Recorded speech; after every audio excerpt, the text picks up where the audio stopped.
Hello मेरे प्यारे विद्यार्थियों। जैसा कि तुमको यहाँ पता होगा कि हम कक्षा 10 में भौतिक विज्ञान का जो पाठ पहला है जिसका नाम है प्रकाश का परावर्तन, हमने इस पाठ के एक भाग को पढ़ा दिया था। तो इसका देखिएगा हम दूसरे भाग को बताने जा रहे हैं, तो इसे आप बहुत गौर से बहुत ध्यान से समझिएगा। देखिएगा जी, जो हेडिंग दिख रही है तुम्हें, प्रतिबिंब।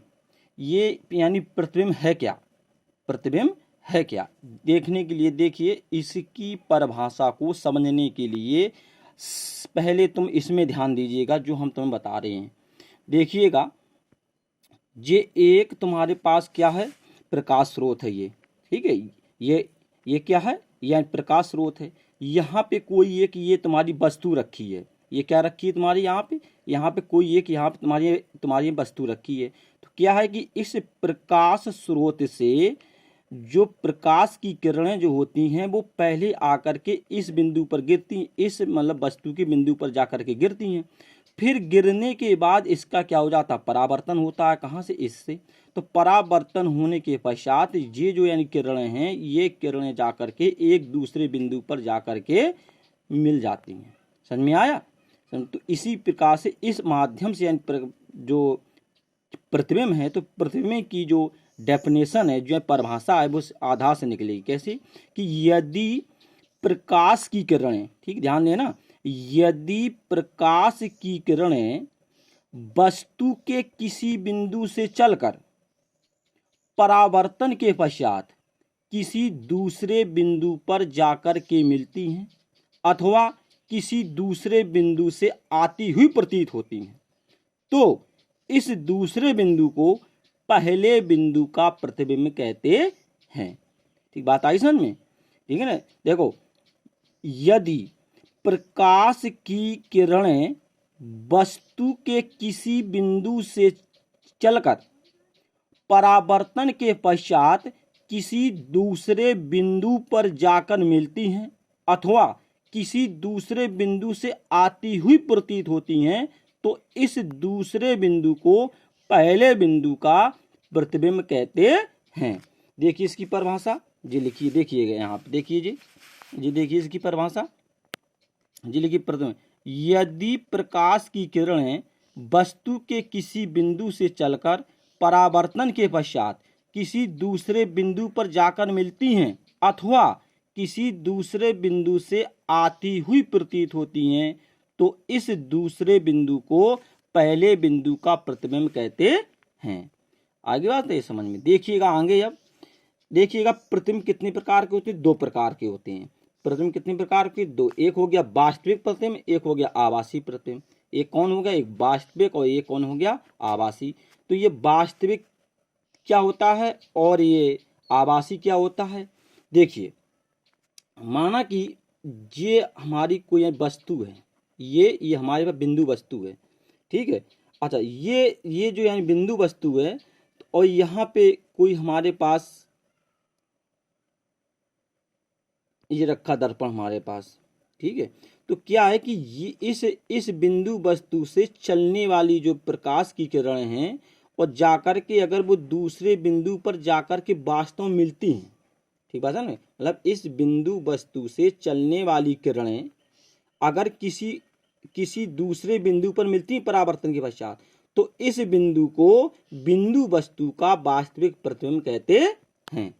देखो ध्यान से, यदि किसी बिंदु वस्तु से चलने वाली किरणें परावर्तन के पश्चात, ठीक किसके पश्चात, परावर्तन के पश्चात किसी दूसरे बिंदु पर वास्तव में मिलती हैं, तो इस बिंदु को बिंदु वस्तु का वास्तविक प्रतिबिंब कहते हैं।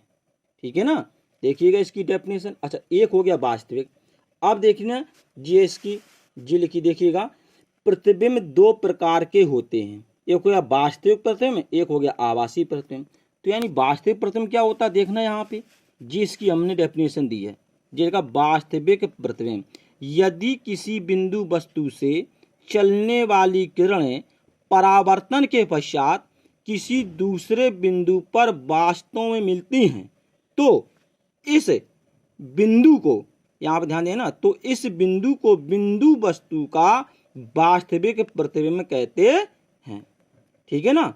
अब देखिए आभासी प्रतिबिंब, आभासी प्रतिबिंब से ही नाम से तुम्हें जानकारी प्राप्त होगी कि इससे सिर्फ आभास किया जा सकता है। क्या किया जा सकता?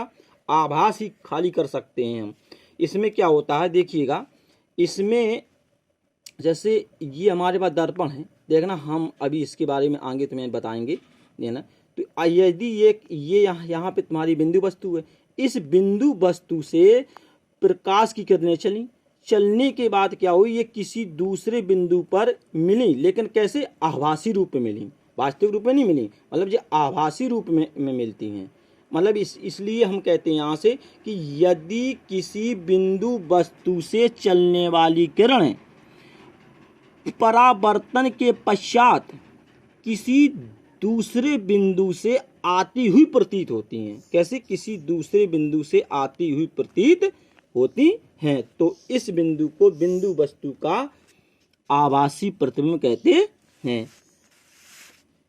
देखिए इसकी देखिए इसकी डेफिनेशन देखिए, आभासी प्रतिबिंब, यदि किसी बिंदु वस्तु से चलने वाली किरणें परावर्तन के पश्चात किसी दूसरे बिंदु से आती हुई प्रतीत होती हैं, तो इस बिंदु को बिंदु वस्तु का आभासी प्रतिबिंब कहते हैं। राइट। इनमें दोनों में एक अंतर है, वास्तविक प्रतिबिंब में और आभासी प्रतिबिंब में। वास्तविक प्रतिबिंब को हम पर्दे पर प्राप्त कर सकते हैं, ठीक है ना, लेकिन आभासी प्रतिबिंब होता है हम इसे पर्दे पर प्राप्त नहीं कर सकते हैं, खाली इसका फोटो लिया जा सकता है। ठीक है ना, ये बात समझ गए। अब आगे देखिएगा गोलीय दर्पण के बारे में। पहले ये समझिए कि गोलीय दर्पण होते क्या है। देखिएगा गोलीय दर्पण जो होते हैं, ये अगर जैसे हमारे पास कोई एक खोखला कांच मिल जाए, ठीक है, वो भी कैसा मिल जाए? पारदर्शी होना चाहिए। जी हमारे पास जैसे है ये एक हमारे पास ये गोलाकार एक कांच है, ठीक है, ये ठीक है, ठीक, इसे ध्यान देना। हम अगर क्या करें कि इसके हम एक भाग को काट लें यहाँ से, ये वाले भाग, और काटने के बाद हम क्या करें कि इसके इस भाग पर, बाहरी भाग पर क्या कर दें? पारे की कलई, किसकी? पारे की कलई या लाल ऑक्साइड, ठीक, ध्यान देना, इसके इस बाहरी भाग पर पारे की कलई या लाल ऑक्साइड का पेंट कर दें। जब यहाँ पेंट हो गया तो जो प्रकाश की जो किरणें हैं तो फिर वो क्या होगी, इस गोले के बाहर नहीं निकल पाएंगे। ठीक है ना। और इसका जो अंदर वाला तल होता है ये परावर्तक तल होता है। मतलब कौन सा तल होता है? परावर्तक, क्योंकि प्रकाश का परावर्तन यहीं से होगा। ठीक है ना। तो इससे क्या समझ में आया कि जो गोली दर्पण होते हैं वो कांच के खोखले गोले के कटे हुए भाग होते हैं। बात समझ में आई? नहीं समझ में आई? देखिए फिर समझना एक बार कि गोलीय दर्पण कांच के खोखले गोले के कटे हुए भाग होते हैं, जिसके एक भाग में पारे की कलई या लाल ऑक्साइड का पेंट होता है। इसका जो होता तल होता है वो कैसा तल होता है? वो परावर्तक तल होता है। ठीक है ना। तो ये जो दर्पण होते हैं, ये जो गोली दर्पण होते हैं, ये तुम्हारे दो प्रकार के होते हैं। कितने प्रकार के होते हैं? दो। एक होता है अवतल दर्पण और एक होता है उत्तल दर्पण। अवतल दर्पण और एक होता है कौन सा? ये जो बन गया, जो अंदर की वो दबा हुआ भाग है जी, ये हो गया अवतल। और जो हमने ये तुम्हें बना के दिया ये वाला, और इसके हमने यहाँ पे पारे की कलई, ये इस पे ये हो गया तुम्हारा कौन सा? उत्तल।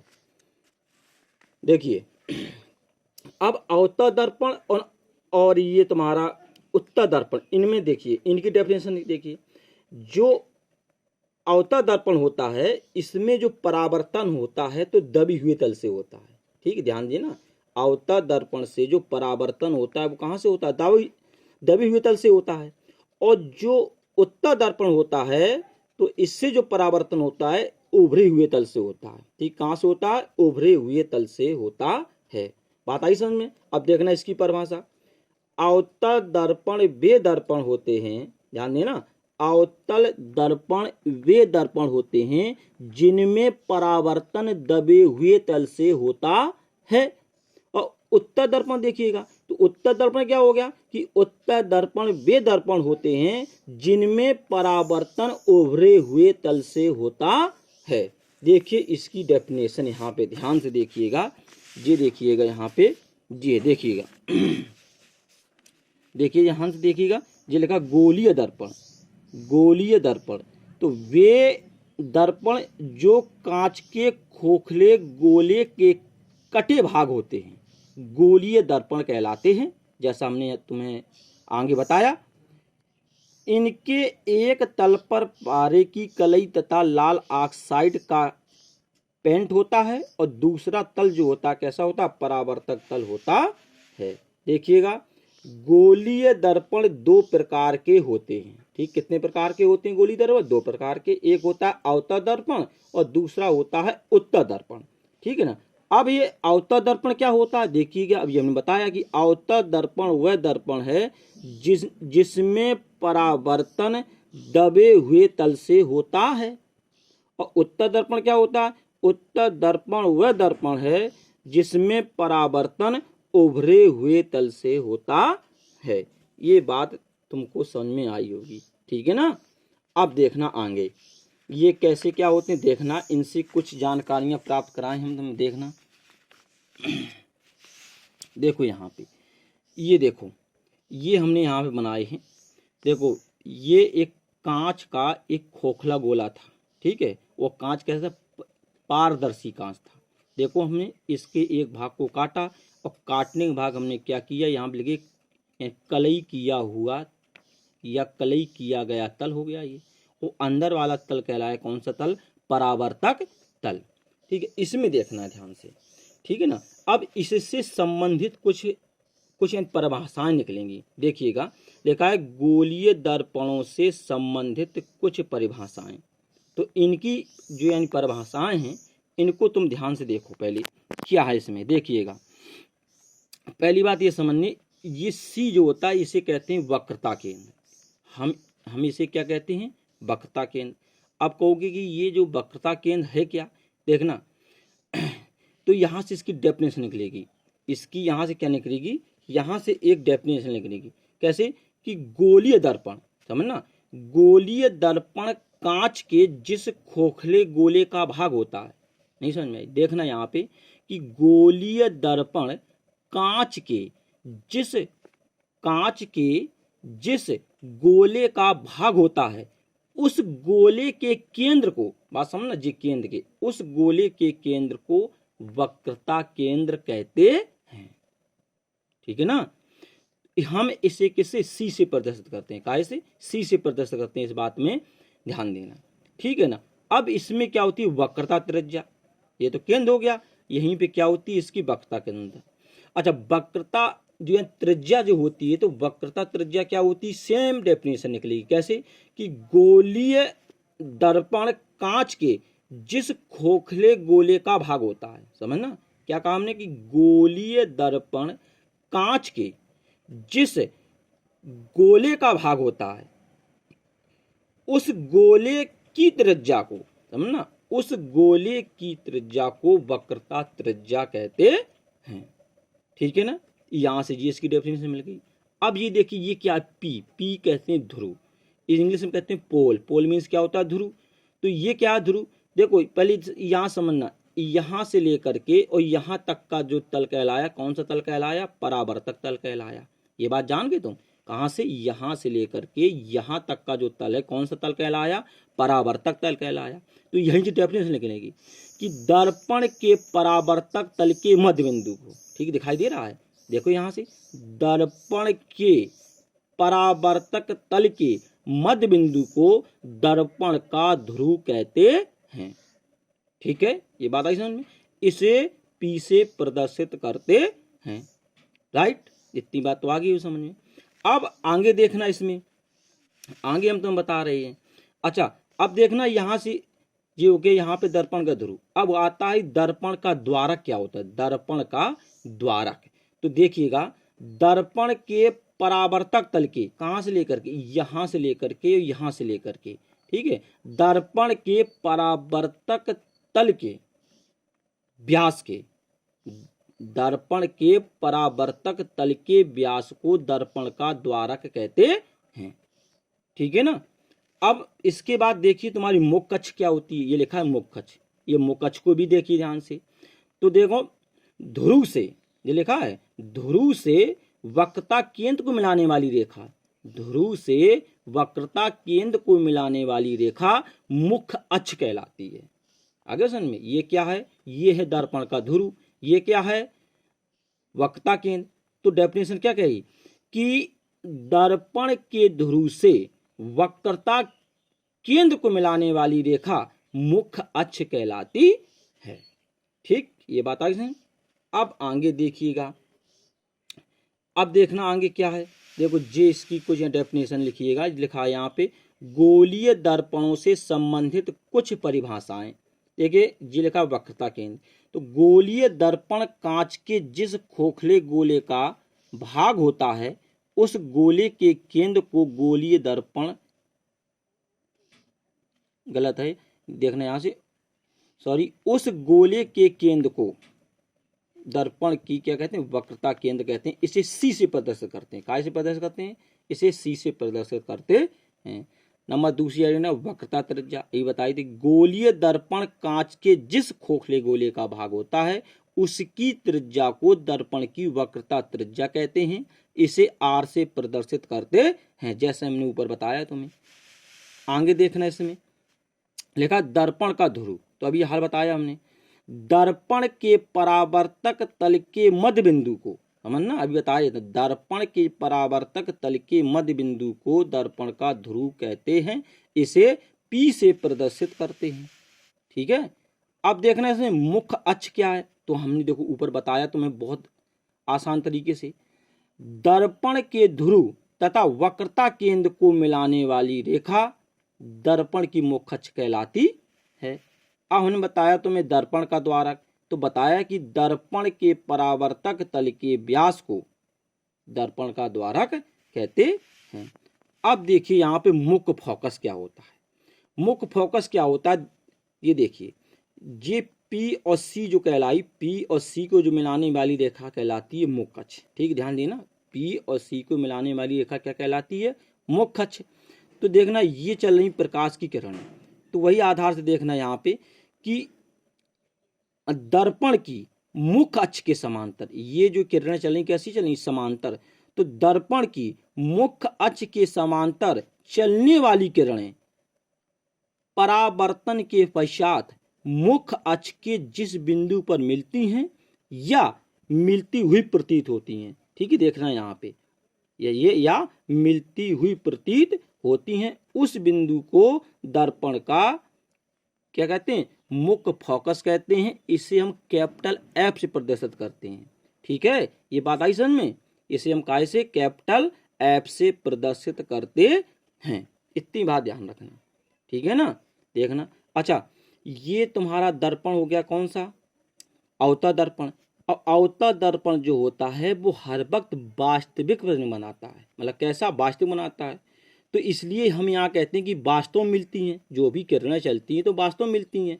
और जी हो गया तुम्हारा कौन सा दर्पण, उत्तल दर्पण। और उत्तल दर्पण होता है जी आभासी प्रतिबिंब बनाता है। कैसा बनाता है, आभासी। इसलिए हम यहाँ क्या बोलते हैं, मिलती हुई प्रतीत होती हैं या आती हुई प्रतीत होती हैं। ठीक है ना, तो उस बिंदु को दर्पण का मुख्य फोकस कहते हैं। इसे हम एफ से प्रदर्शित करते हैं, कौन, कैपिटल एफ से। अच्छा, अब इसके बाद देखना फोकस दूरी क्या होती है।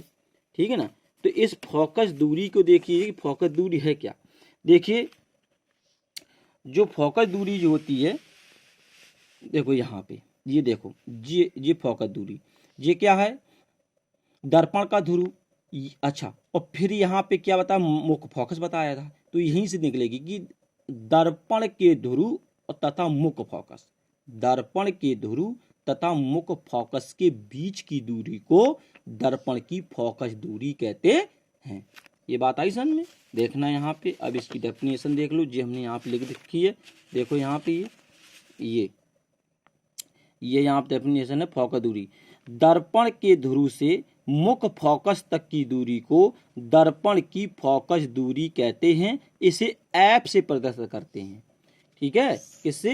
एफ। कौन? Small F. मैं मुख्य फोकस को कैपिटल एफ से और फोकस दूरी को स्मॉल एफ से प्रदर्शित करते हैं। ठीक है। अच्छा, ये जो तुम्हारा था प्रकाश के परावर्तन का दूसरा भाग था। ठीक है, अगर तुमने इसका पहला भाग ना देखा हो तो देख लेना है। और अब इसके बाद एक अच्छे से फिर बनाना और इसे वही उसी पे यहाँ नोट करते चले जाना और इसे याद याद कर लेना। धन्यवाद।